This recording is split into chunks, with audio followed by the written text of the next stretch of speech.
Before I could stop him, he'd reached into the front pocket of my jacket and pulled out a handful of wrappers. He held it to my face. A little? He couldn't help the smile that had begun to snake up his lips, so he pressed them into a thin line. I brought those from home, my home. A lie, of course.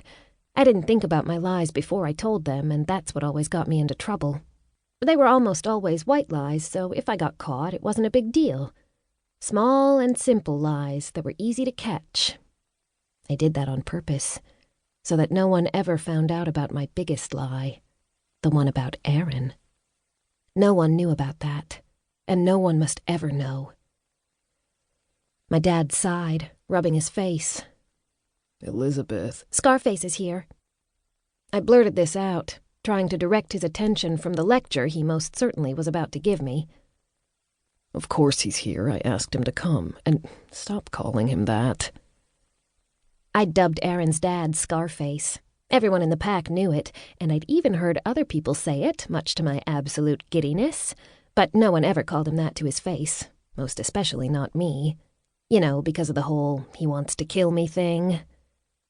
People thought it was because of the long scar that ran from his eye to the bottom of his jaw, but the real reason I called him that was because I knew deep inside that he would really kill me if he ever had the chance, just like Scar killed his king in Lion King.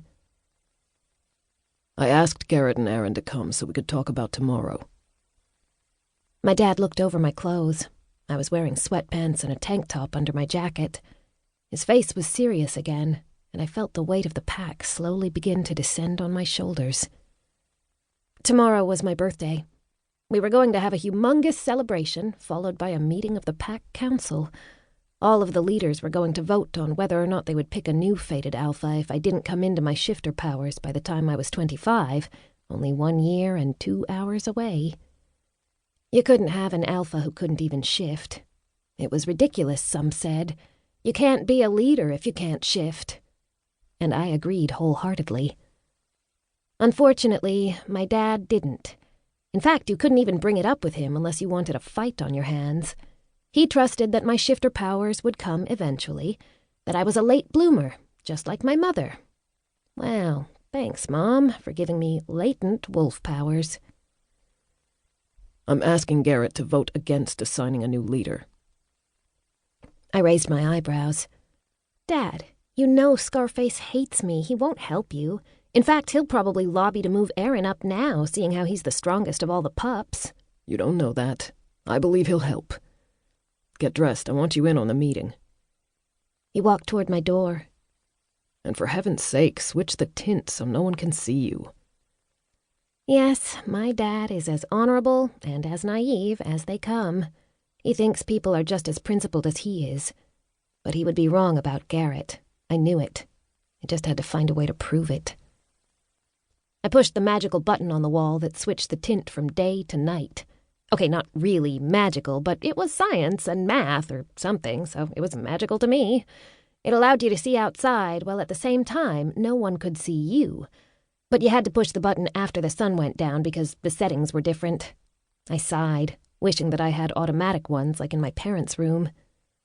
I peeked through the window one more time to see if Aaron was still there.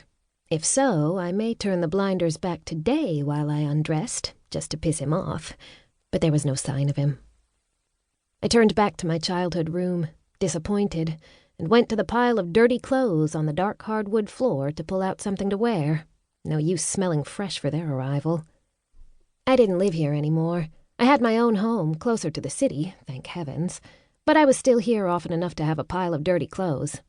Even though I'd grown up in this room, my mom redecorated the minute I moved out. Gone were the bright colors and fangirl posters of my youth, replaced by white walls, delicate white duvets, and silver furniture. I think she was so sick of the mess and colors that she just made everything white to get rid of her headache. But still, I liked it. There was a simple elegance to it. I rummaged through the pile of dirty clothes and found the flannel shirt and pair of jeans that I'd worn well out a while ago. I shrugged into them, taking a deep breath to revel in the smell of dirt and dead leaves. I wanted to be as dirty and smelly as possible, to annoy Scarface without pissing off my dad. I grinned, thinking about how Aaron also liked me dirty.